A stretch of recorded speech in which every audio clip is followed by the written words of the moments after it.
Harihi Om Sahana Vavatu Sahanau Bhunaktu Sahaviryam Karavavahai Tejasvinavaditamastu ma vidvishavahai. Om Shanti Shanti Shanti. Om Jaya Shri Krishna Chaitanya Prabhu Nityananda Shri Advaita Gadadara Srivasadi Gaura Bhakta Vrinda Hare Krishna Krishna Krishna Hare Hare Hare Rama Rama Rama Hare Hare. Hare Krishna. So the last two times we were speaking about first we were speaking about how the most important book from the Vedas is Srimad Bhagavatam, and it's considered the greatest proof giving us knowledge. So, and the second thing we were discussing the previous time was how Krishna, out of all manifestations of the Supreme, it's considered the highest manifestation. That's why he is generally known as the Supreme Personality of Godhead. There are many personality of Godhead, but Krishna is considered the supreme amongst them. That was so meaning that there's other avatars of Vishnu or different things? So many different avatars of Vishnu, so many different manifestations of God like Vishnu, Narayana, Sankarshan. But out of them, Krishna, especially in his form of Shyama Sundara, Krishna from Vrindavan is considered the highest manifestations of God. That was the second thing that we established. And then we started the topic how Krishna is taking care for everybody, but for the most of the living entities, he's taking care not directly, but rather through his material energy. Indirectly, he is giving to them everything that they need, supplying to them everything what they need in their life. But then, for some of his devotees, Krishna sometimes makes personal arrangements. They may not be a pure devotees though, but Krishna is making personal arrangement because some pure devotee decided to give lots of mercy to this devotee, and that's why Krishna is following the footsteps of this pure devotee and also giving lots of mercy to this devotee. And we gave example like with Dhruva Maharaj, how his motivation in the beginning was not pure, but because Narada Muni gave him mercy, and Krishna followed the mercy of Narada Muni, and he appeared personally in front of Dhruva Maharaj. And then for his pure devotees, Krishna is making very special arrangements. Actually, he is looking for opportunities to render some service to his pure devotees. So we gave few examples. The first example was about Prahlad Maharaj, how he was so surrendered to the Lord that personally the Lord took this very special and unique form of Narasimha, half lion, half man, to come and protect him. And then we gave the example of Ambarisha Maharaj, how dedicated he was in his devotion to Krishna, and that's why Krishna makes special arrangement to protect him personally. And then the third example we were discussing was the example with Uddhava. And actually we quoted interesting verse from Srimad Bhagavatam where Krishna is saying that there is no one who is as dear to him, neither a goddess of fortune Lakshmi, nor Balaram, nor Brahma, nor Shiva, as dear to him is his devotee, Uddhava. So again and again, different statements that show the special relationship between Krishna and his pure devotee. Because the pure devotee is completely dedicated to Krishna, Krishna wants to become completely dedicated to his devotee. And now we will start our continuation of the same topic. Hare Krishna. Hare Krishna. So we're just about to start the third part of our seminar. Okay. And Okay, we'll great. start this part with something very special. So it is said that Krishna has two very, very special qualities.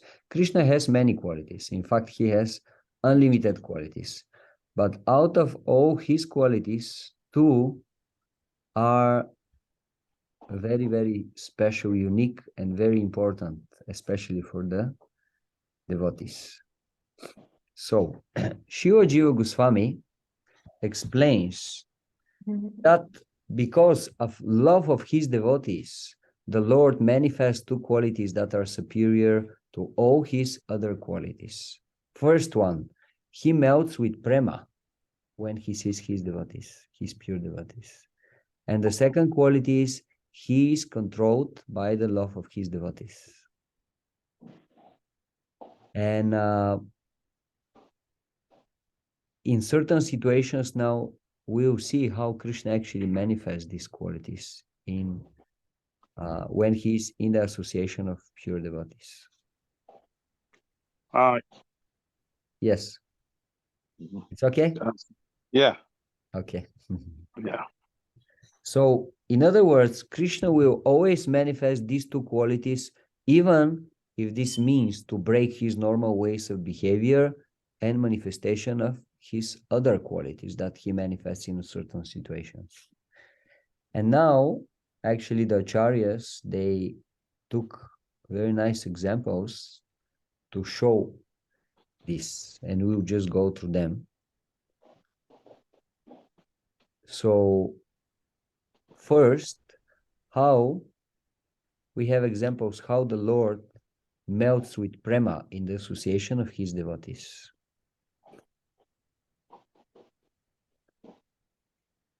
So when the Lord revealed himself in front of Kardama Muni, this story from third canto of Srimad Bhagavatam, tears started falling from his eyes. And this is a symptom of bhava that indicates that the Lord is melting with love for his devotee. This happened in Satya Yuga. And the avatar of Krishna who appeared in front of Kardama was called Shukla. And this is the quote from Srimad Bhagavatam itself.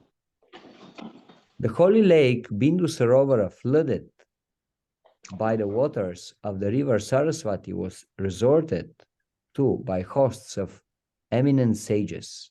Its holy water was not only auspicious, but as sweet as nectar.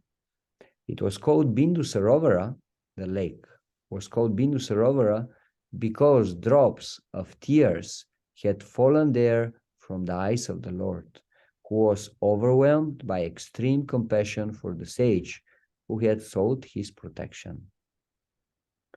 So it's a nice story mentioned in third canto of Srimad Bhagavatam. This verse is Srimad Bhagavatam 3:21, 38 and 39, verses 38 and 39. And basically, the conclusion of the story is that Krishna was so much attracted from his devotee that he appeared there, and out of love shed tears. So this shows the special love. This is a relationship between the Lord and his devotee in dasya mood, or servant. The devotee has a relationship with the Lord as a servant.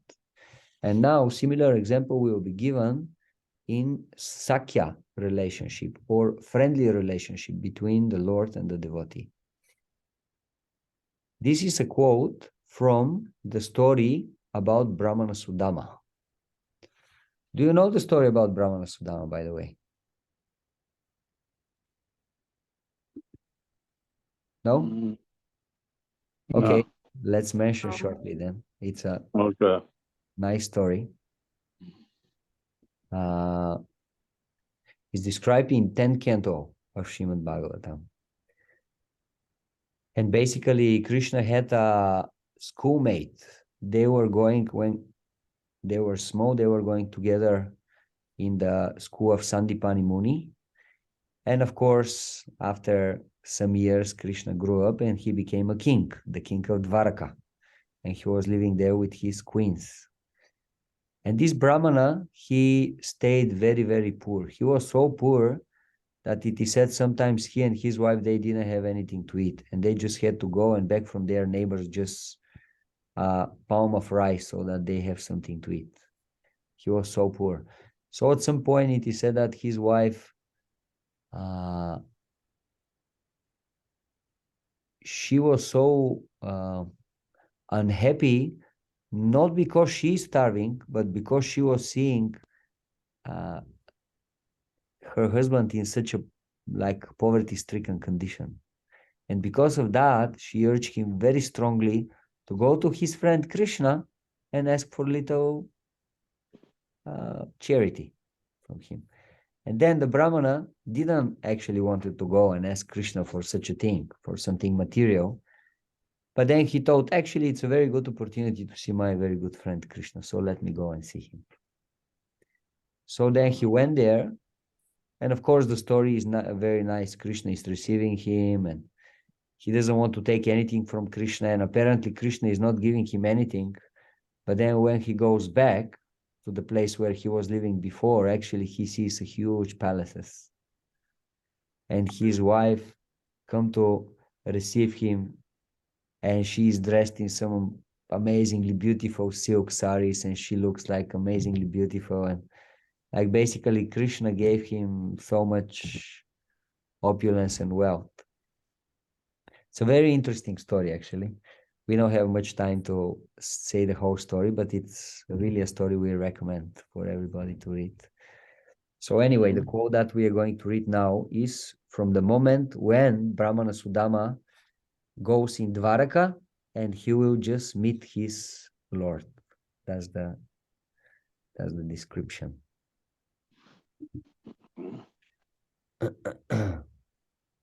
At that time, Achyuta Krishna was seated on his consort's bed. Spotting the Brahmana at some distance, the Lord immediately stood up, went forward to meet him, and with great pleasure embraced him. And now this is the verse from Srimad Bhagavatam. The lotus-eyed Supreme Lord felt intense ecstasy upon touching the body of his dear friend, the wise Brahmana, and thus he shed tears of love. So again, we see the same example. Krishna, by meeting his devotee, he's so much overwhelmed with feelings of ecstasy and happiness that he starts crying, which is a symptom of prema, love. Then we have example in Vatsalya relationship or parental relationship between Krishna and his devotee. So this quote is from the story when Nanda and Yashoda met Krishna and Balaram at Kurukshetra. Again, let's say something about this story. Krishna and Balaram, they went and they became great personalities, kings in Dvaraka. And for many, many years, they did not see their parents, which were living in Vrindavan. So at some point, Krishna and Balaram went to the special sacred place, Kurukshetra, to perform certain rituals, some yagya. Yeah, I think that was the reason, if I'm correct. And when the Vrajabasis, the father of Krishna, and all the cowherd boys and gopis understood that actually Krishna is going there, immediately all of them all started for this place to go and meet Krishna. And so here we have a quote from the moment when Krishna and Balaram meet their parents, Nanda and Yashoda, after a long separation. O hero of the Kurus, Krishna and Balaram embraced their parents and bowed down to them. But their throats were choked up with tears of love, that the two lords could say nothing. This again from Srimad Bhagavatam 10:82-34. So again, shows the very deep relationship. Actually, the feelings that Krishna experiences when he meets his dear devotees. What's his natural reaction?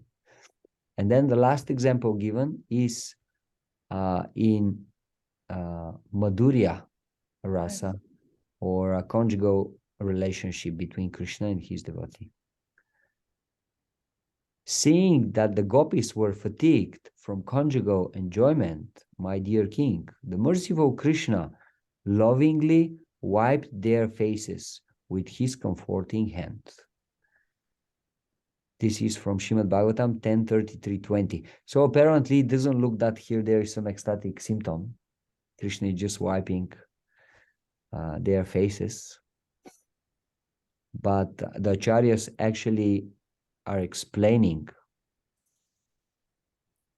that the words that are used in this verse actually signifies that Krishna had tears in his eyes. And also in another place in Vishnu Purana, it is stated for this pastime that the arms of the Lord, on touching the foreheads of the gopis, began perspiring and with hairs standing on end. So these are other ecstatic symptoms that show Krishna's love to his devotee. So these were all examples how Krishna reciprocates perfectly with his pure devotees in different rasas, different relationships, and he's always manifesting his amazing love to them. Do you have some questions till here? Everything clear? Yeah. Okay, so then we'll continue. So now we'll speak about the second quality that Krishna always manifests, and that is Shri Krishna Karshini. He is controlled by the love of his devotees. In Srimad Bhagavatam, we have a quote. Krishna is saying, "My dear Rudava, the unalloyed devotional service rendered to me by my devotees, brings me under their control. I cannot be thus controlled by those engaged in mystic yoga, Sankhya philosophy, pious work, Vedic study, austerity, or renunciation." And now, again, we will see examples in the different 5 relationships with his devotees. How the Lord is controlled by prema in dasya rasa, or servitor relationship. The Supreme Personality of Godhead, the Master of the 3 worlds, who is most compassionate to his own devotee, stands with club in hand at Bali Maharaj's door. When Ravana, the powerful demon, came to gain victory over Bali Maharaj, Vamandev kicked him a distance of 80,000 miles with his big toe. Amazing verse. This is from Srimad Bhagavatam, 5th canto, chapter 24, verse 27. So, in shortly, this story, it's Bali Maharaj was one of the greatest kings of the demons. He was so powerful that he managed to win and conquer the kingdom of Indra, the king of heaven. And actually, Bali Maharaj was based there. He was living in the heaven, in Svarga, and he was controlling the whole universe practically. So then Krishna, in order to help to his great devotee, Indra, appeared in a special incarnation as Vamanadev. And he asked the king for 3 steps of land only as a charity. And king was just about to give it to him. But then his guru, Shukracharya, understanding that actually this is the Supreme Lord Vishnu and he is coming to cheat Bali Maharaj, told him, don't give him any charity. He's going to cheat you. He's saying he wants only 3 steps, but actually he will act in such a way that you won't be able to fulfill your promise. He'll take everything that you have and still you won't fulfill your promise and you will have to go to hell. So don't do it. However, he was so determined to the desire to satisfy Vamanadev that he anyway decided to give him what he promised already. And Vamanadev, with 2 of his steps, managed to cross the whole universe and took everything that he has. And then he said to Bali Maharaj, where to put my 3rd step? Where to put my 3rd step now? Bali Maharaj, being very intelligent, said, my dear Lord, still there is one thing that belongs to me, and this is my head. Please put your 3rd step on my head. So in this way, Bali Maharaj completely surrendered to the Lord, and his example for Atma Nivedanam, complete surrender in the lotus feet of the Lord. However, there are different interesting details about this story from the Acharyas, and one of those interesting moments is that at some point his wife came, and his wife said, how can you say that something belongs to you? Nothing belongs to you. Even your head and your body does not belong to you. They also belong to the Supreme Personality of Godhead. And so actually his wife showed even higher grades of devotion than Bali Maharaj himself. And then, of course, Vamana gave back he arrested Bali Maharaj. After taking all this from him, actually he arrested him. And he put Indra back on his throne in heaven. And apparently punished Bali Maharaj by sending him on one of the hellish planets under the earth. But actually, this planet was so special that the standard of living there was higher than even the standard of living on the heavenly planets. So, although externally it was looking that actually Bali Maharaj is being punished, actually he was rewarded by Vamanadev. And not only this, but because of the complete surrender of his devotee, Bali Maharaj said, I will personally become your, Vamana said, I will personally become your guard. I will be your security, and I will always stay on the gate of your kingdom. And if someone comes, if he is not a well-wisher, I will personally stop him. I will not allow anybody to come and do something bad to you. So this is the meaning of what we just read. Out of love of his devotee, Krishna is controlled to such an extent that he became a guard to his devotee. This is the love of Krishna to his devotees. And of course, what is mentioned also in these verses, how one time Ravana came to ask charity or help from Bali Maharaj. Why? We know the story from Ramayana, how Ravana stole Sita Devi, the wife of Lord Ramachandra. Yes, we know this? Yeah. And then at some point when Ravana felt that he is really getting into difficult situation because Rama was just about to reach Lanka and ready to fight, and Ravana became afraid, what will happen now? Am I going to be the winner? He started looking for people who can help him. And one of the people that he approached for help was Bali Maharaj. Why? Because he's in the same family lineage. So he said, oh, he's my relative, he'll help me definitely. So he went there, and he was trying to enter the kingdom, Bali Maharaj, but because Vamanadev was the security, he tried very proudly, without giving any attention to Vamanadev, just to enter inside.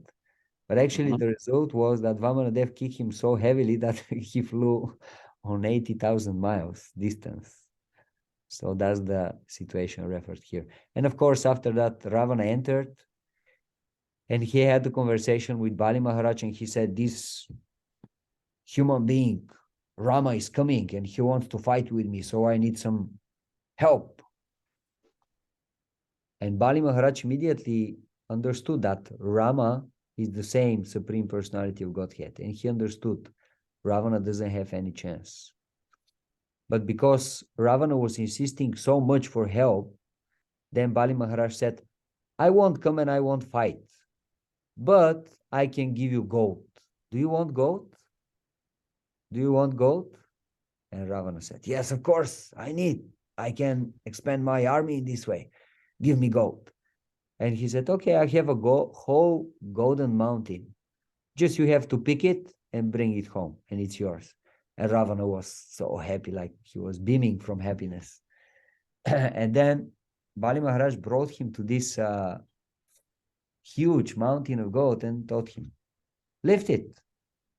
And Ravana, with all his power, all his mystic power, was trying to lift this golden mountain, but it was not possible. It was so heavy, so heavy. So at the end, when actually he couldn't manage doing it, Bali Maharaj said, come with me. And they went from a big distance. And they saw this mountain from a big distance. And he said, what do you think is actually this? And Ravana said, well, I don't know. It has a very strange form, like round shape form. And Bali Maharaj said, actually, in your previous life, you were the great demon Hiranyakashipu. And that was your golden earring. You were so big and so powerful that was your earring. And although you were so powerful, you were killed by this Supreme Personality of Godhead Vishnu. Why do you think that now you have some chance? Better surrender to Rama. And when Ravana heard this, he was so dissatisfied and he just started screaming, no, I'll never surrender. I'll fight, I'll kill him. So this is the story referred here. And again, the story shows how Vamadev was controlled by complete surrender of his devotee.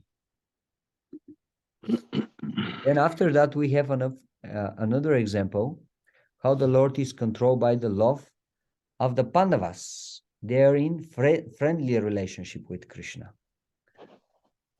Maharaja Parikshit heard that out of his causeless mercy, Lord Krishna, Vishnu, who is universally obeyed, rendered all kinds of service to the sons of Pandu, the Pandavas, by accepting posts ranging from chariot driver to president to messenger, friend, night watchman, etc., according to the will of the Pandavas, obeying them like a servant and offering obeisances like one younger in years. When he heard this, Maharaja Parikshit became overwhelmed with devotion to the lotus feet of the Lord. This is a quote from Srimad Bhagavatam, 1st canto, 16 chapter, 16 verse. So basically here we have a reference how Krishna was so attached to the Pandavas that he was ready to do anything and everything for them. Like we already mentioned the situation with Arjuna, how Arjuna was in a position of being warrior, and Krishna took the position of his chariot driver, and Arjuna said, Krishna, bring my chariot in between the two armies. And Krishna said, yes, sir, I'll do. And here in this verse, we are finding so many other situations where Krishna was rendering service to the Pandavas. He was doing the service of being their messenger at some point just before the war to start. Actually, for the last time, Pandavas, they wanted to try to make peace with the Kauravas and avoid this huge war. And they sent Krishna to be the messenger. And Krishna accepted immediately. Yes, I will do. No problem. If you want me to do this, I'll do it for you. And sometimes it is said that he was a watchman during the night for them. All the Pandavas, they were going to sleep, and Krishna was staying the whole night awake with a sword in hand to protect the Pandavas. And this is the Supreme Lord. This is the Supreme Lord. Everybody is serving him. All the great sages, Shiva, Brahma, Indra, everybody is serving him. And he's so much controlled by the love of his devotees that he is ready to become a watchman during the night when they are taking rest. This is Krishna. And also it is mentioned that because when Krishna was meeting the Pandavas, we know Pandavas, they were 5 brothers. So Yudhishthira and Bhima, they were bigger than Krishna. Arjuna was on the same age as Krishna, and Sahadeva and Naku and Sahadeva, they were younger than Krishna. So when they were meeting, Naku and Sahadeva, they were paying obeisances to Krishna because they are younger. And Krishna and Arjuna, they were embracing each other as equal, as very close friends. But to Yudhishthira and Bhima, Krishna was paying obeisances. He was offering obeisances on the ground. So this is the Supreme Lord when he is protecting his devotees in friendship rasa, Sakya rasa. Then we have another example how Krishna is controlled by the love of his devotees in parental relationship. The gopis would say, Krishna, my dear Krishna, if you dance, then I shall give you a half sweetmeat. By saying these words and start clapping their hands, all the gopis encourage Krishna in different ways. At such times, although he was the supremely powerful personality of Godhead, he would smile and dance according to their desire, as if he were a wooden doll in their hands. Sometimes he would sing very loudly at their bidding. In this way, Krishna came completely under the control of the gopis. There is another similar pastime. When Krishna was very much absorbed in his playing outside, and he was being late for lunch, Mother Yashoda was coming outside and she was saying, Krishna, are you a street boy? Come immediately at home and start taking your lunch with your father. And Krishna, very submissively, immediately was coming at home and sitting down and eating with his father. So this is how actually his pure devotees control him by his love. And then the last, how Krishna is controlled by the love of the gopis, the greatest of all devotees of the Lord. Krishna is saying in Srimad Bhagavatam, 10th canto, chapter 32, verse 22, I am not able to repay my debt for your spotless service, even within a lifetime of Brahma. Your connection with me is beyond reproach. You have worshipped me, cutting off all domestic ties, which are difficult to break. Therefore, please let your own glorious deeds be your compensation. In other words, Krishna is saying, I am so indebted to you that I actually cannot pay my debt to you. So normally, in this case, Lord Krishna reciprocates in proportion to the surrender of the devotee. As much devotee surrender, that much Krishna reciprocate. That's why we have verse from Bhagavad Gita. Yeyatamam prapadyante tam stataiva bhajamyaham. But in the case of the gopis, their love is so pure and so uncontaminated, so unconditional, that Krishna cannot reciprocate equally. And that's why he is saying to the gopis, I cannot do what you are doing. And we have more explanation a little bit from one of the acharyas, Shiva Vishwanath Chakravarti Thakur. He is saying, Krishna is speaking. I reciprocate to your love, but I am worshipping you without giving up the affection for father, mother, brother, and friends. Though I promise, yeyatamam prapadyante, I am failing in this promise in regards to you, for I did not give up my father, mother, brother, and friends as you did. This meaning is obtained from the same phrase.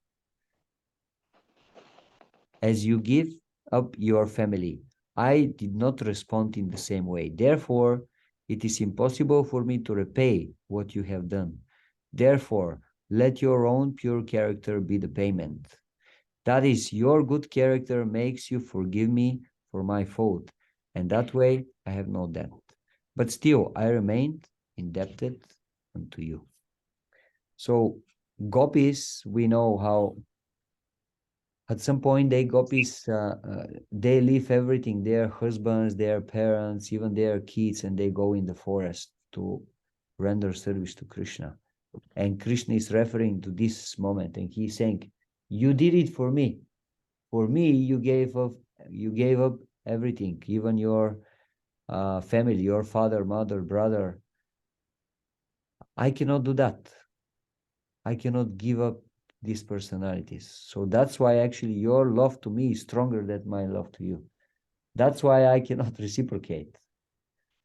That's why please be satisfied with your amazing qualities and character that you're manifesting in your love towards me.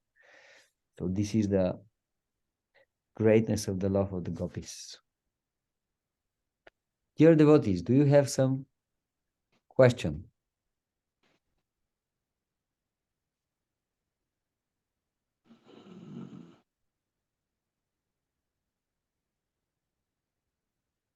Or everything is clear? Yeah, so far so good. Is it understandable what I trying to explain, or shall I repeat one more time? No, it's clear. That's good. Okay. Okay. And now we'll give one example how Krishna is ready to give up some of his other amazing qualities that he has, but he will never fail to act according to these two qualities. So Krishna is controlled by the love of his devotees, and his heart is melted by the prema towards his devotees. The Lord is devoted to his devotees to such an extent that sometimes he breaks his normal conduct and waves of behavior because of his relationship with them. Although he is the personification of truthfulness, sometimes he acts contrary to truthfulness for the sake of his devotee.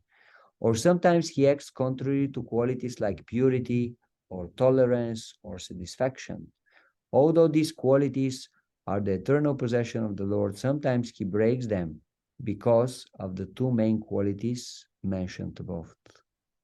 He is so much controlled by the love of his devotees that he cannot act in any other way. So the example given is when Krishna was on the battlefield of Kurukshetra.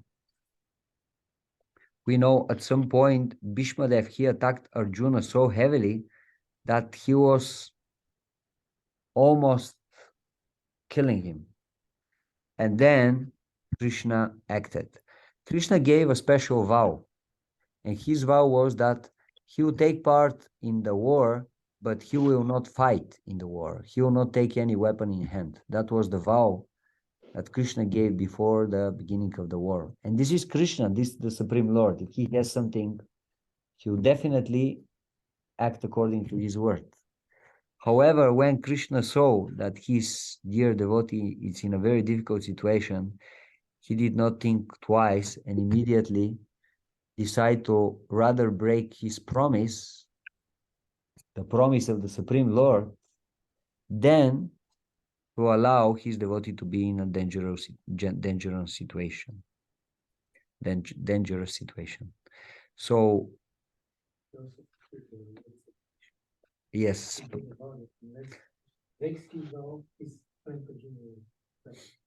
Yes, that was one reason. The other reason why Krishna acted in this situation is because Bhishma-dev was fighting against Arjuna, who was also very exalted pure devotee of the Lord, gave a vow that next day either he will make Krishna to take weapon in his hands, or Arjuna will fall down killed by his weapons.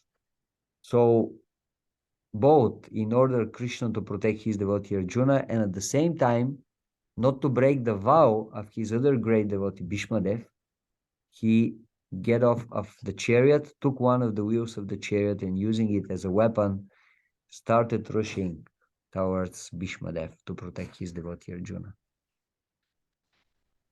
So this is an example which is given how Krishna acted contrary to one of his great qualities, namely truthfulness, to protect his devotee. In other words, Krishna prefers to stay as a known as a Bhakta Vatsala, or protector of his devotees, than of someone who very strongly and uncompromisingly follows his moral principles. Moral is important for God, but there is something which is more important than moral, and these are the relationship with his devotees. So this is what we are seeing here. Also, we'll quote something else interesting, how Krishna sometimes, although being the Supreme Lord, who is unlimitedly tolerant, acts in an intolerable way because of his devotees. This is the case when Krishna went to Mathura and he wanted to free his parents from the jail. His mother and father, Devaki and Vasudeva, they were in the jail, so Krishna wanted to save them. So then in Mahabharata it is said that he said,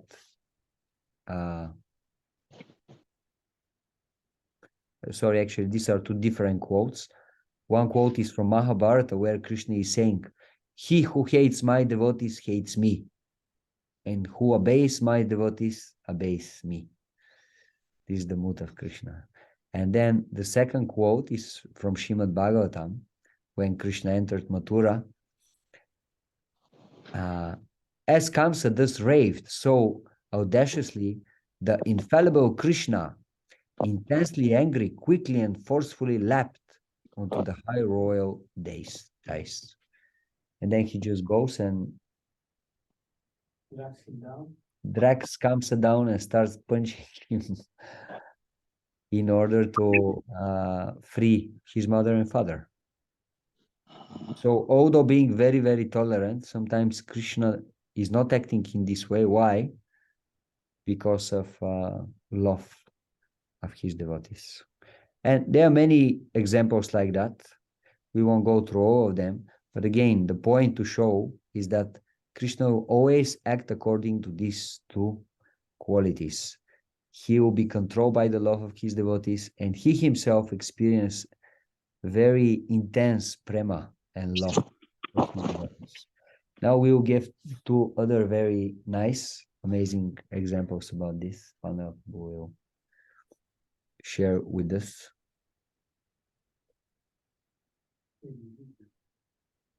Okay, sure. I'll read them and Pandava will comment. So, the first example is with Rukmini-devee. One time Krishna tried to make Rukmini-devee angry. Why? He just wanted to see her beauty in this special mood, the mood of anger. So the Supreme Lord continued, "I also wanted to see your face with lips trembling in loving anger, the reddish corners of your eyes throwing sidelong glances, and the line of your beautiful eyebrows knit in a frown." Then Shiva Vishwanath Chakravarti Thakur comments, in this verse, he gives other reasons for joking with her. I wanted to see your face with lips trembles with anger of love, with reddened eyes throwing angry glances and eyebrows frowning. But if that was the Lord's desire, then why did Rukmini not comply and show anger? In other words, if Krishna is the all-powerful Lord, how is that he wanted something to happen and it didn't happen? That's the point. Because he didn't get angry. Yes, he wanted Rukmini to become angry, but she did not.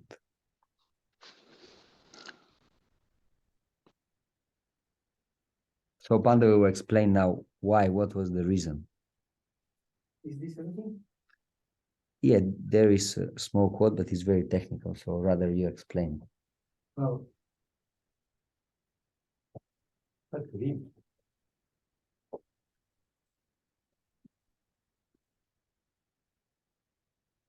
Okay, and the Lord's Icha Shakti is under his control, but Prema controls the Lord. Next to Prema, the Icha Shakti has no power. Prema, in order to give even more pleasure to the Lord, sometimes goes against the desire of the Lord. That is the situation here. So Icha Shakti means the energy of the Lord which fulfills all of his desires. We know that Krishna is Satya Sankalpa. All of his desires are fulfilled automatically. So whenever, because these are persons, they are not impersonal constructs of these Shaktis. So they have personalities and they are very carefully observing the Lord, and just like a first-class servant, he doesn't wait for the master to express his desire. He already knows what is the desire of the master, and he acts without even being asked. So in the same way, Icha Shakti knows what is the desire of the Lord, and she immediately fulfills this desire. And this is Krishna. Krishna is the supreme controller, so nothing stands against his desire. But in this case, his devotee, with his prema, with her prema, Rupini's prema, Her Prema Shakti. yes, the Shakti of the Lord's devotees prevailed in this so-called conflict. Why? Because ultimately this is, as we heard from the Acharyas, this is actually more pleasing for the Lord when his desire is not fulfilled. These are very intricate, exalted spiritual topics, and we cannot understand them, but we're just trying to appreciate them. So very humbly, we are approaching these exalted topics, and we try to at least appreciate a little bit, to develop some appreciation and taste. Although we cannot understand, because they're very, very difficult for conditioned souls to understand. And then there is another example, is Damodara Lila, when Mother Yashoda was trying to bind Krishna. You know this pastime, dear devotees? Damodara Lila.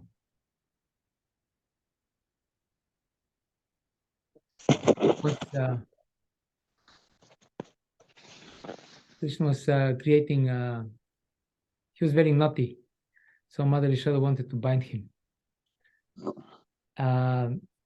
But she was not successful. And Krishna actually didn't want to be bound by his mother, because children, they want to play freely. They don't want to be bound, because this is a obstacle. Krishna wanted to play with his with his friends, and to do whatever naughty, mischievous things that he wanted to do. But his mother wanted to bind him. So at first it didn't work out, because she couldn't find enough ropes to bind him, because you cannot bind the Supreme Personality of Godhead unless he allows. He's binding everybody with his energies, but nobody can bind him. But so after a long time, when the Lord saw that his mother is tired and exhausted because of this endeavor to bind him, then he allowed his mother to bind him. So here the question is, again, the same question. The Lord's Icha Shakti, his energy that fulfills all of his desires, the energy of the desire of the Lord. She understood immediately that the Lord doesn't want to be bound. And therefore she prevented Mother Yashoda from binding Krishna. But then at the end, this Icha Shakti had to submit to the power of the intense love of Mother Yashoda, because she wanted to bind Krishna as a expression of her love for him, because she wanted Krishna to be safe. She didn't want anything bad to happen to him. And the acharyas explained that whenever there is a conflict between the desire of Krishna and the desire of his pure devotee, and always the desire of devotees on the top. the desire of the devotee prevails. So these are these two pastimes that are very instructive in this regard. And as I said, we cannot fully understand this, but at least we should try to appreciate. Yeah, we can see how how actually, I mean, this is very interesting in spiritual life, how the most powerful person actually he's controlled. He's controlled by love. Like sometimes you have this, I mean, YouTube and other place, you can see some of those super famous people, like some people, very famous martial art people, or very muscular, very huge, very strong people. And they're so strong, but they have a small kid, and they are actually so much in love and control because of love to their kid. Let's say the kid may take them for one of their fingers. They are so big that the kid can take only one of their fingers, and start walking somewhere, and they just walk behind him because they are completely controlled because of the love. And Krishna is actually doing the same with his devotees. The devotee, although being very minute by nature, Krishna is known as Vibhu, the greatest, and devotee is Anu, very, very small, like atomic particle. But because of his love, he can just take Krishna and says, Krishna, come, and Krishna is coming. Gopis are saying, Krishna, dance, and Krishna is dancing. Mother Yashoda is saying, Krishna, come here, I will punish you. I will bind you with a rope. And Krishna is saying, okay. And this is the Supreme Lord. Yeah, another interesting thing is that Krishna lets the control out of his hands, so to say. In his pastimes, he gives the control of the pastime to Yogamaya. It is like sometimes people make these parties where they give the management of the party, the scenario, all the arrangements, they give to some very close friend to arrange everything, so that there's surprise. There is some surprise, yeah. They want to be surprised, but the surprises are arranged by somebody who is very close to them, who knows what actually they like, who knows how to arrange everything properly, but at the same time it should be surprise. So Krishna does something similar in his pastimes. Krishna doesn't know what will happen actually. Therefore, when in Chaitanya Charitamrita there is a description of the reasons for Krishna's appearance, Krishna explains himself that I will be overwhelmed, and the gopis will be both overwhelmed with strong feelings of love and affection for each other. And sometimes by the will of the providence we will meet, and sometimes we will be separated. And this providence is actually Yogamaya. But Krishna, it's an amazing thing. Krishna is actually even beyond the concept of God as it is normally conceived of by ordinary religionists and theologians or philosophers. Because God is the complete full controller. He is the Almighty, God Almighty. Yeah. But Krishna is not like that. He lets the control. That's how he lets go of the control of the situation. He doesn't know what will happen, and he's not even got in Goloka Vrindavana, in the sense that the devotees there don't serve him because they are motivated, because Krishna is God. They serve him because they are spontaneously attracted to him. Just like a rich person, sometimes he becomes bored that everybody's dealing with him very superficially because everybody knows he's very wealthy. So sometimes he wants to experience this normal human relationships. So similarly, Krishna doesn't have problem if he's God. He is not bored. He enjoys. He's the supreme enjoyer. But God, Krishna there is always something higher. Therefore, Krishna, he's perfect in Dvaraka. He's more perfect in Mathura. He's most perfect in Vrindavan. Hare Krishna. In Pandava, he mentioned Chaitanya Charitamrita, and now we'll go through two very nice examples from Chaitanya Charitamrita.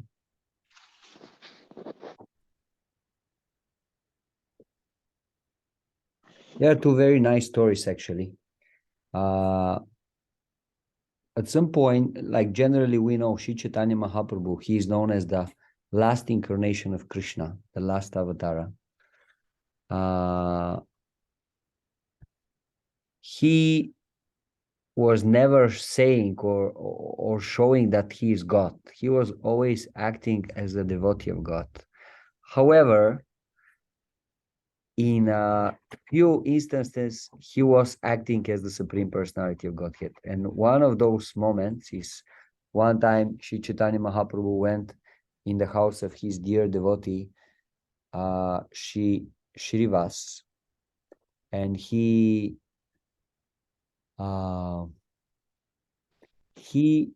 moved aside the deities on the altar, and he sat down in the middle of the altar of his house and said, Shrivas, worship me. I am the supreme God. And then, of course, Shiva started worshiping him, and so many other devotees came, and they were worshiping Sri Chaitanya Mahaprabhu, and this continued for a long time.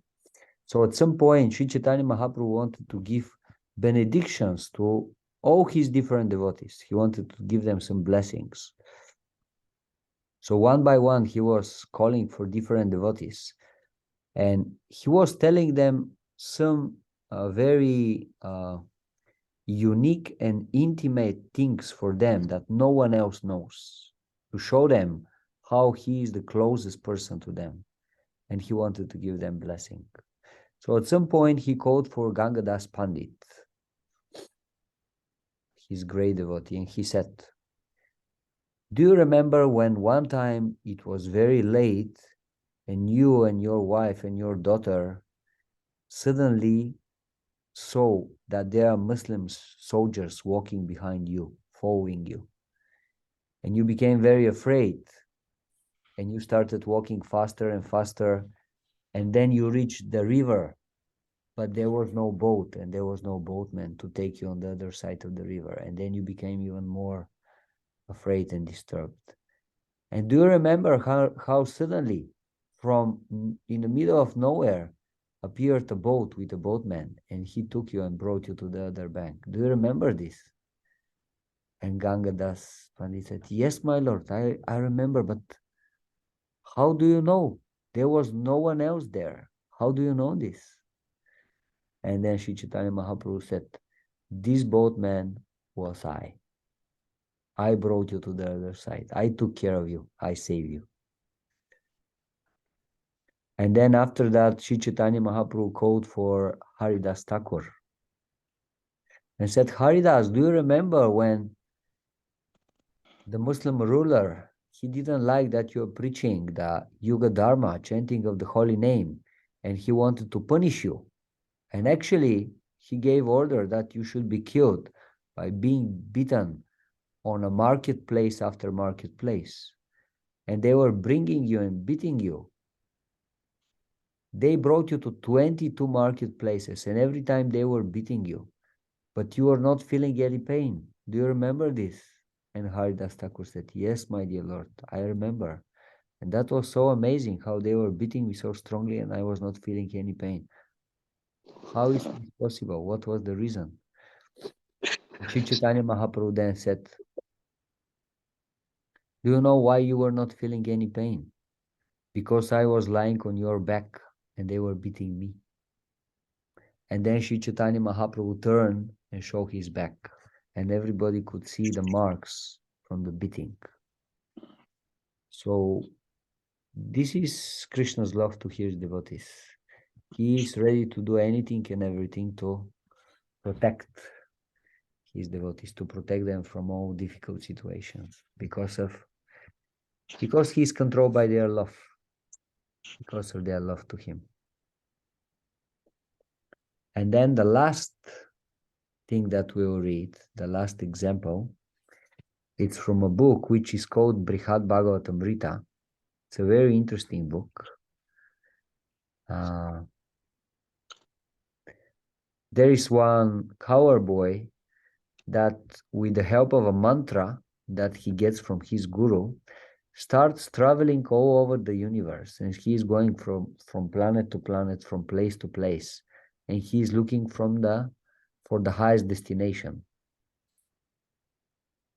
And then at some point, his name is Gopkumar. At some point, Gopkumar, this cowboy, he reaches Vaikuntha, or Goloka Vrindavana, the spiritual world. And then is described the moment when he is meeting Krishna. And this is what I would read for you. So when Gopkumar reached Vaikuntha, Lord Narayana welcomed him and said that he was eager to see him after such a long time. He said that you have passed many lifetimes without paying any attention to me at all. So long I was thinking, perhaps in this lifetime, or this, or this, or this, he will finally turn his face towards me. But I could find no pretext on which to bring you to my abode. You showed me no mercy, and as I considered this, I grew impatient. This is what Lord Narayana is saying to Gopkumar. Full of anxiety to receive your favor, so I transgressed my eternal code of conduct and arranged for you to take your current birth. Dear boy, in that divine district of Govardhan, my most beloved abode, I myself personally became your guru, known by the name Jayanta. So today you have at last fulfilled the desire I have harbored for so long. Please nourish your happiness and mine by staying here forever. So this is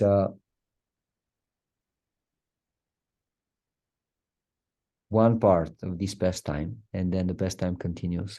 After Gopkumar attained Goloka, so now he's coming to the final destination, Krishna Loka, Goloka Vrindavana. He received Krishna's darshan.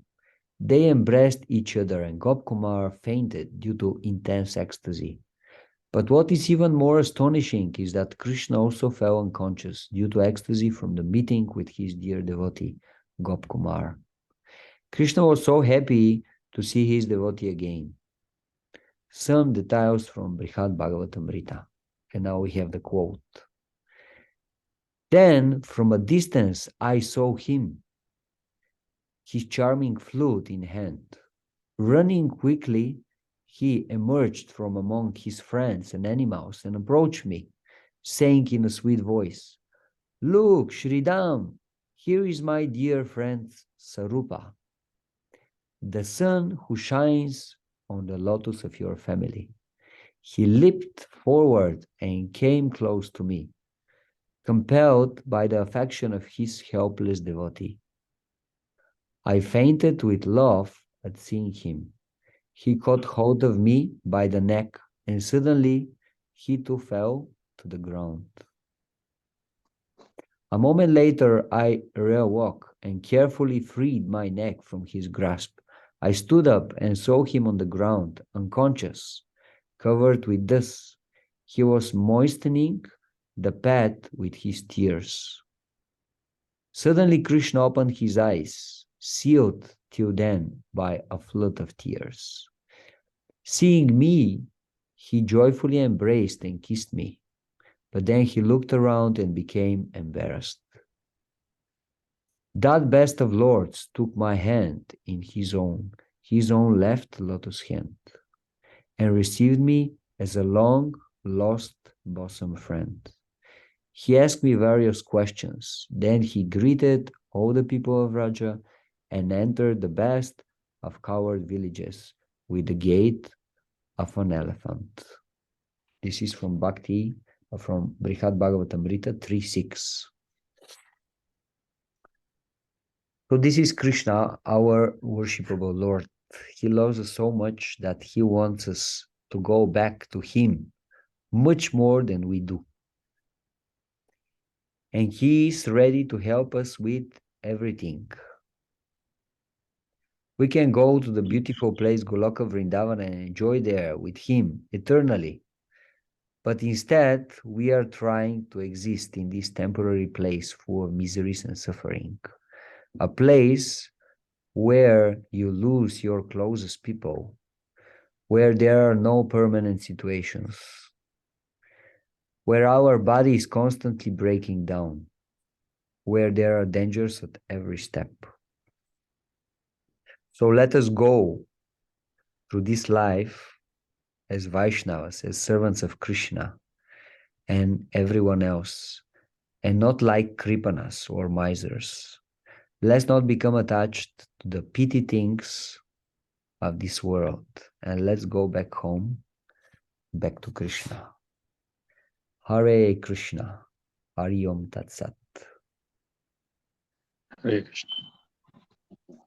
So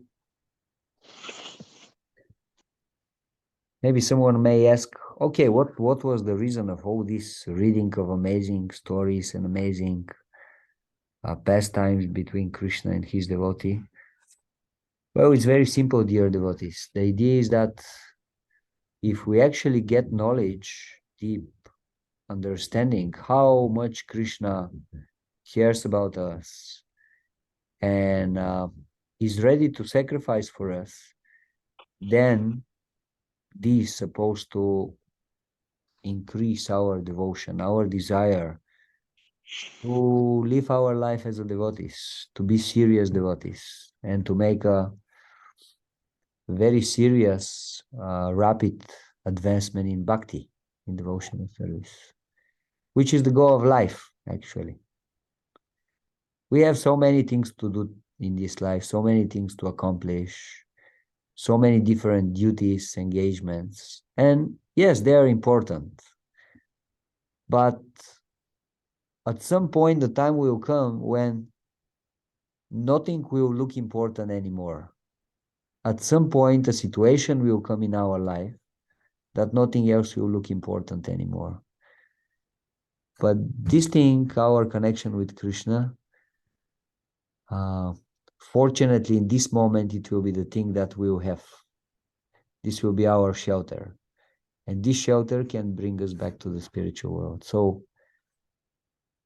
that was one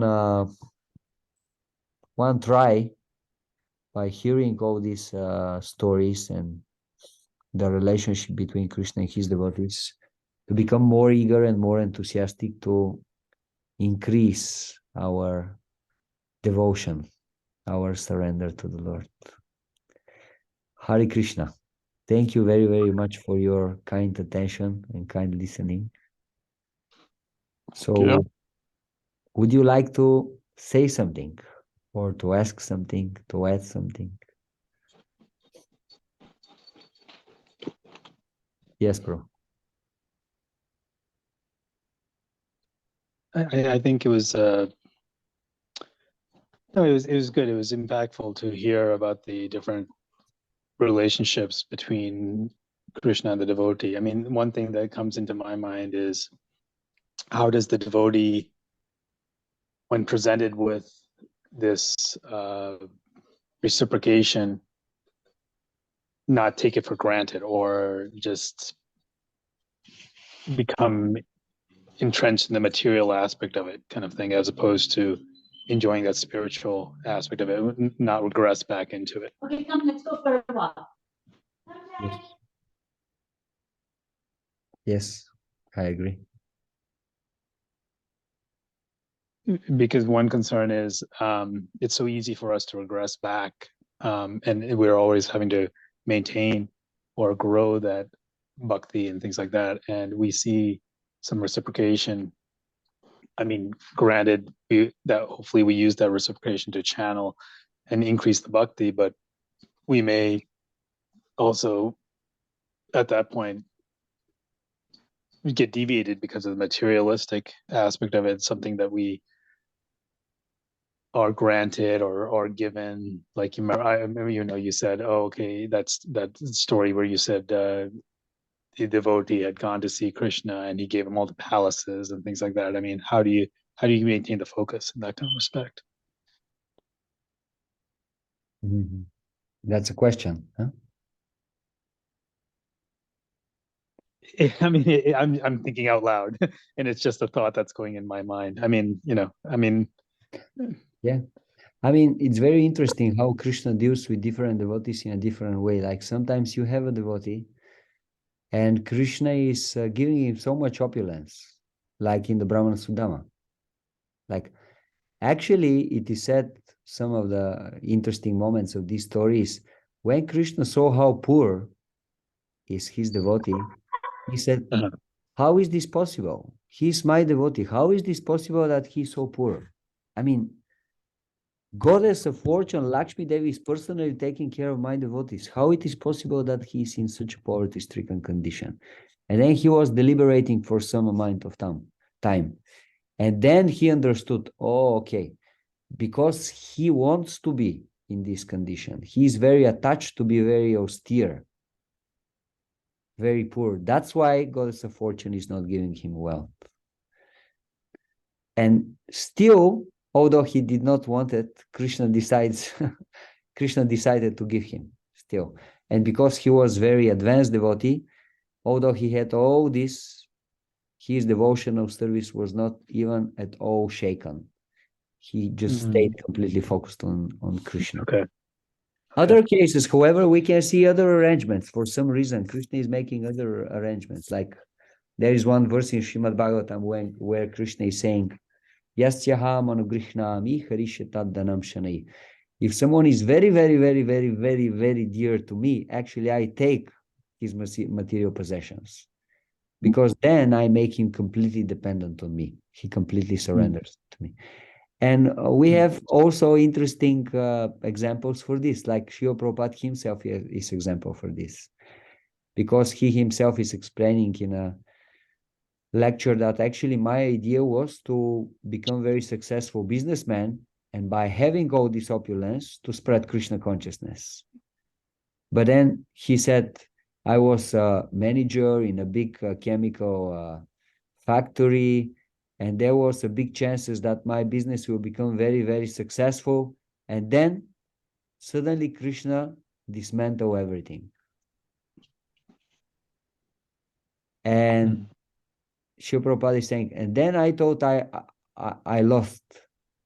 But actually now I understand, actually I did not lost. I won so much. Okay. So sometimes Krishna, for one reason or the other, we may not see why Krishna is doing this. He may apparently make us go through some difficult situation, but actually this is some kind of plan. And later we will realize how this was part of plan of Krishna. Because ultimately, at the end of the day, Krishna does not want his devotees to suffer. Krishna does not want his devotees to be poor.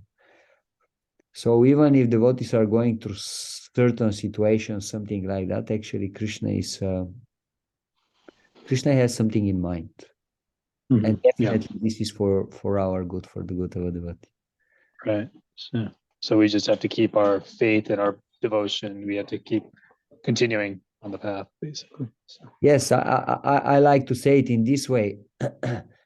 If we have to balance between two things, we should always see that Krishna is first and the other thing is second. Mm. No. Of course, sometimes this is not easy, but actually, this is what it takes practically to become a pure devotee. Sometimes, okay, we have these amazing explanations about pure devotees, like some amazing personalities, and we are thinking, oh, when I will reach this level. But actually, if you think practically for our day-to-day life, what means to be a pure devotee? It means every time when you have to make the choice, and the choice is Krishna or Maya, every time you choose what? Mm. Krishna. Krishna. Mm. That's it. So simple. Right. And if you do this again and again and again, actually you are pure devotee because you always choose Krishna, not Maya. Mm. Now, sometimes we choose Maya. That's why still we are not completely pure devotees. But actually it takes that much. Just every time to choose Krishna, Krishna, Krishna, Krishna, Mm. Mm. Krishna to be on the first place. It doesn't mean that you don't have anything else in your life. You may have many other things. But it's Krishna is the most important thing in life. That much. So I just have another question. I mean, I was talking to a friend, and we were talking. I mean, we were talking about what the Bhagavad Gita is all about and things like that. So if you had to summarize to somebody what's the what's the point, what's the purpose of the Bhagavad Gita, if I were to say it's to become one with Krishna, do you think is that accurate, or is it what would you say is, if you were trying to explain it in a very basic term? The problem of saying that to become one of Krishna is that generally most people, 99% of the people will understand it in a wrong way. Because generally by merging people, what modern spiritualists understand by merging is that you will become Krishna. If you say the goal of Bhagavad Gita is to become one with Krishna, they will understand, okay, it actually becomes, means you become God. And then you'll be all powerful and you can do whatever you like. And you think about something, immediately it will happen, it will become reality. And this is what actually modern spiritual people understand by merging. We don't mind merging, but our concept of merging is different. It's not merging of becoming one with God in a sense that you become God. Our concept of becoming one with God is you become so intimately connected with God that you don't have a separate existence. Okay. That's our understanding. Basically, whatever God wants, you do. This is so we all. But how would you explain that to a layman in the sense that you're trying to explain what the point of the Bhagavad Gita is? I mean, I think that might be difficult to relate to. It depends. If he's a religious man and you can work with religious context, I would just simply say the goal of Bhagavad Gita is to understand that we are servants of God and he's the supreme master above all. And if we serve him with love and devotion, we will be eternally happy and satisfied. I would say something like that.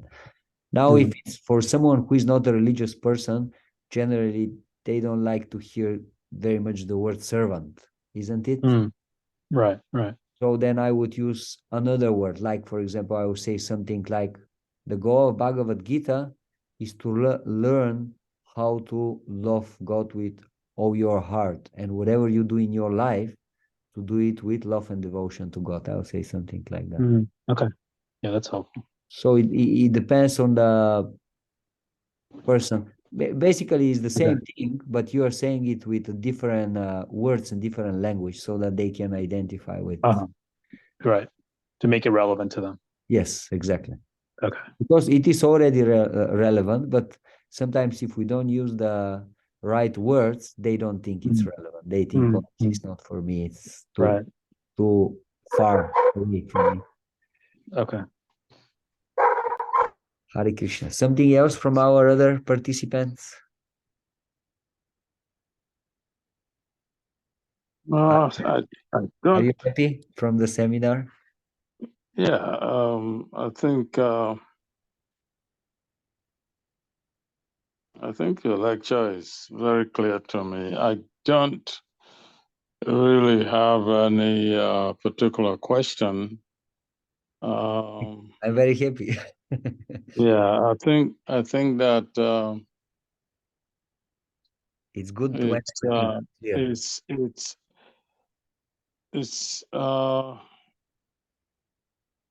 It's difficult for us human beings to comprehend the fullness or effulgence of God.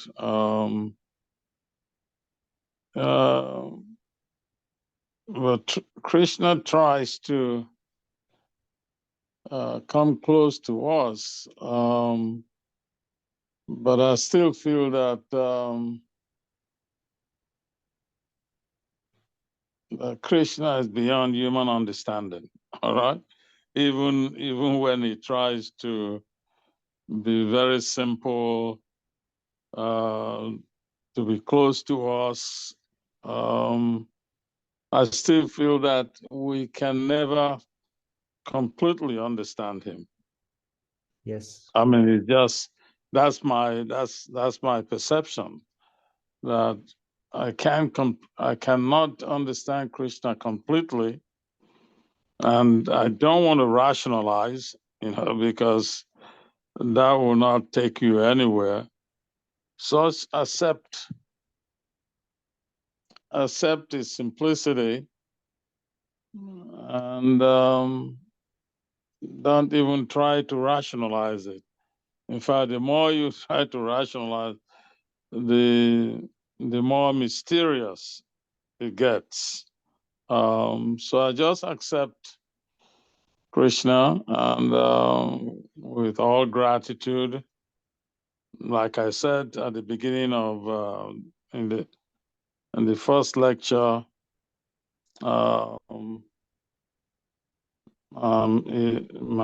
myself and my family are all eternally grateful to Krishna, and I don't try to, see, some people will tell you that they understand God.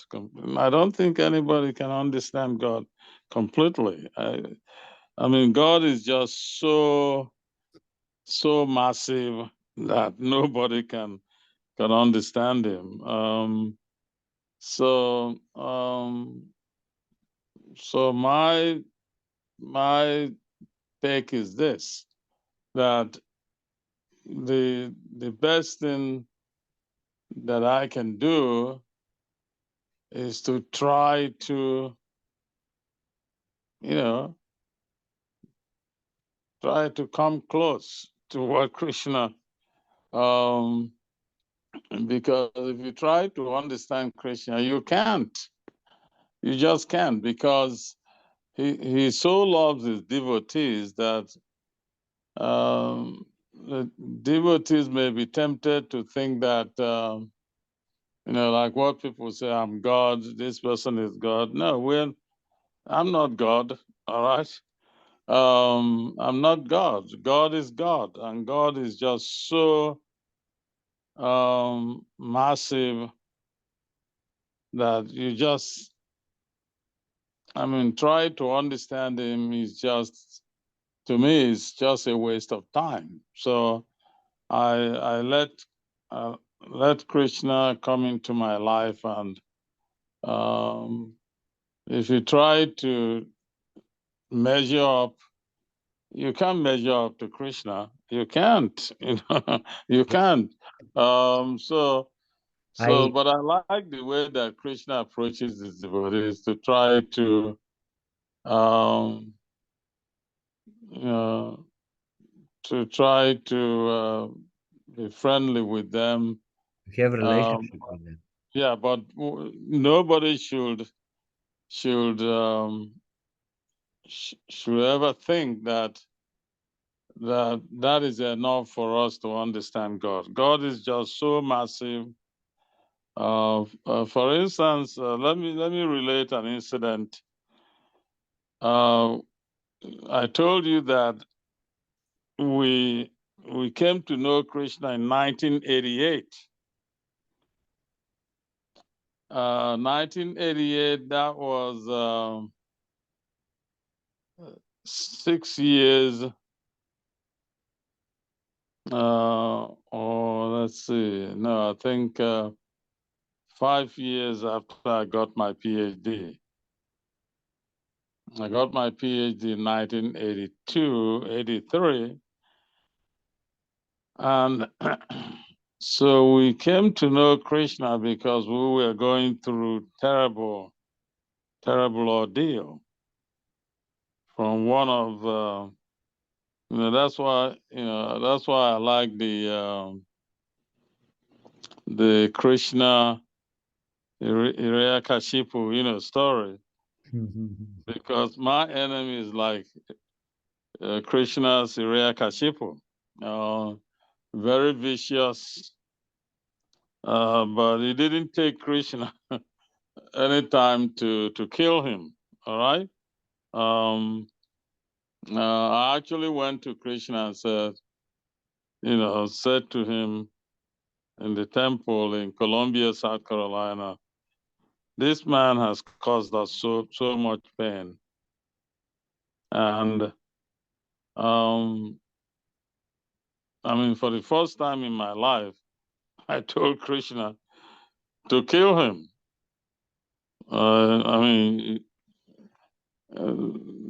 That may seem rather harsh to anybody, but you have to understand.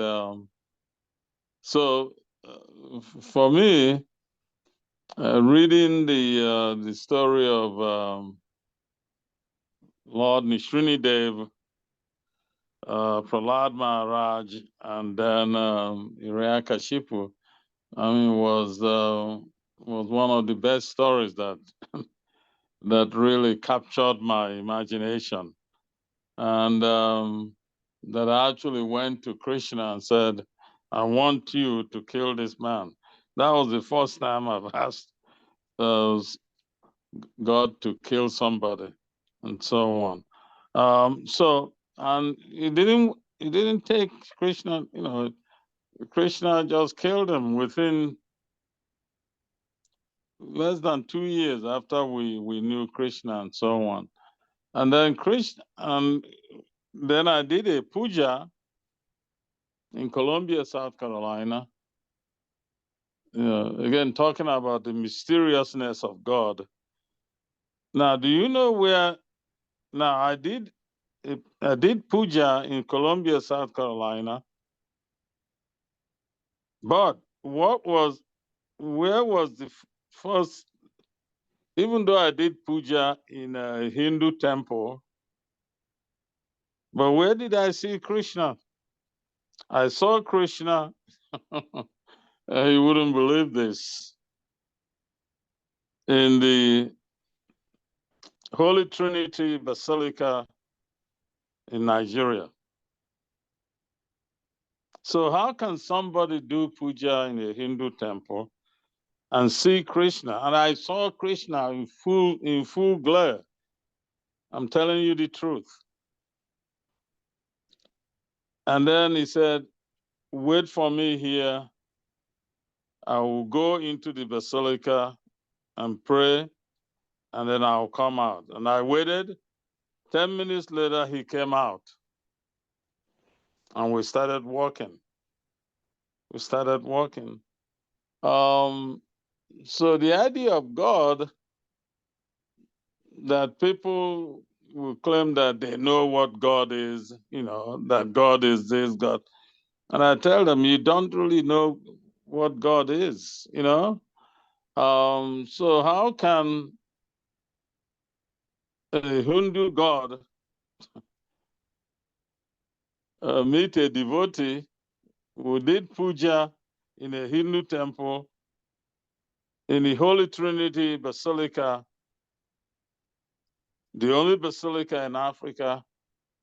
Now, no, I'm I wasn't confused. The dream was the vision was very clear to me.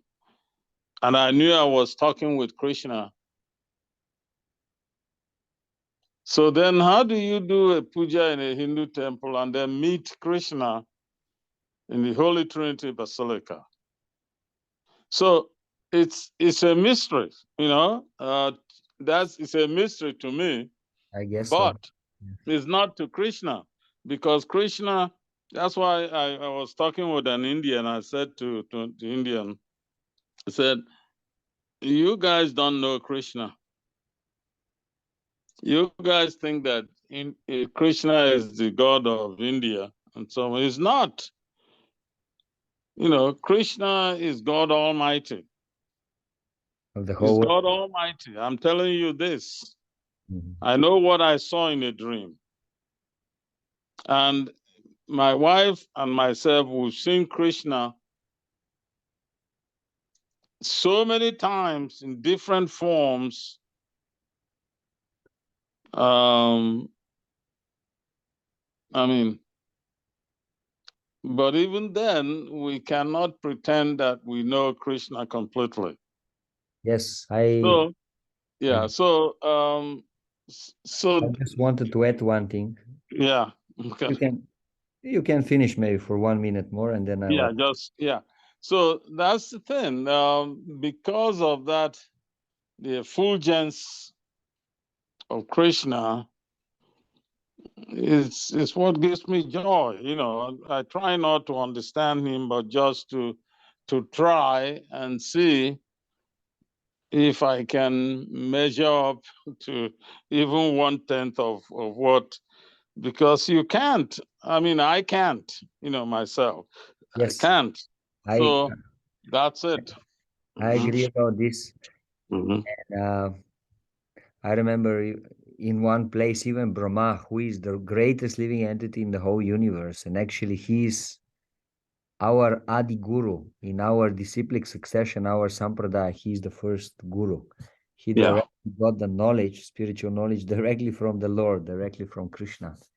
And in one place, he is saying that you are so great that I will never be able to understand you completely. And this is Brahma. If he cannot, how we are going to be able? So that's definitely a fact. Still, as the devotees, our job is actually to try to understand Krishna more and more and more.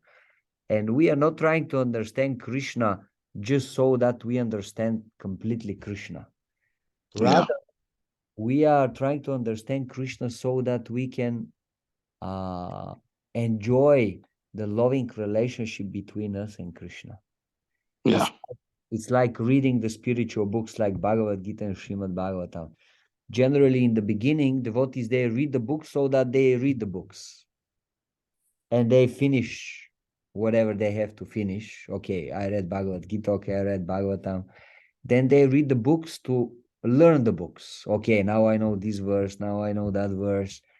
I know this part of the philosophy. I know that part of the philosophy. And of course, this is nothing wrong with this. We actually have to do this. It's part of our duty as a devotees. But then the time should come when we are reading the books not just to know the books. We are reading the books to relish the books. Yeah. When we are reading these stories, how Krishna reciprocated with all his devotees, actually our conclusion should be, wow, how amazing is my Lord. See what he's doing, how he's protecting his devotee, how he's helping his devotee, how he's going through difficulty because of his devotee. And actually we should appreciate this, and this should increase our love and attachment to Krishna. Yeah. This is actually the goal. We will never understand him completely, but at some point it doesn't matter, because it's not a question of understanding anymore. It's a question of relishing, of relationship. Yeah. So that's good. At some point we have to come to this. Yeah. Okay, Thank you. dear devotees, thank you very much. I hope Hare to see Krishna, you thank you. Thank you, again thank you. soon on Right. some of our other seminars. Very good. We have different Bhakti School media, so you can go over there and see what we are offering as a seminars, and whenever you have time, please join us. We would love to join the next Thank you. one. Thank you. very much. Thank you. Hare Krishna. You Prabhupada Krishna. ki? Yeah. Okay. Hare Krishna. Thank you.